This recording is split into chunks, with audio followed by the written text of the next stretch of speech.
The skull, which had fallen from the vertebrae, was crushed as if by some savage blow of tremendous force. Stolidly, one of the blacks, not the one who had opened the door, removed the chains from the ring using his key on the massive lock and dragged the mass of rusty metal and shattered bones over to one side. Then they fastened Conan's chains to that ring, and the third black turned his key in the lock of the farther door, grunting when he had assured himself that it was properly fastened.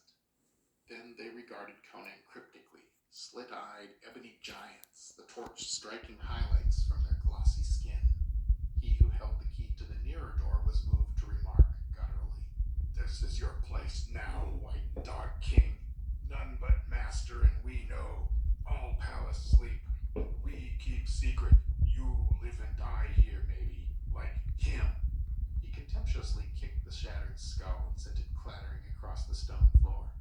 Conan did not deign to reply to the taunt, and the black, galled perhaps by his prisoner's silence, muttered a curse, stooped and spat full in the king's face. It was an unfortunate move for him. Conan was seated on the floor, the chains about his waist, ankles and wrists locked to the ring in the wall. He could neither rise nor move more than a yard out from the wall, but there was considerable slack in the chains that shackled his wrists. And before the bullet-shaped head could be withdrawn out of reach, the king gathered the slack in his mighty hand and smote the black on the head. The man fell like a butchered ox, and his comrades stared to see him lying with his scalp laid open and blood oozing from his nose and ears. But they attempted no reprisal, nor did they accept Conan's urgent invitation to approach within reach of the bloody chain in his hand.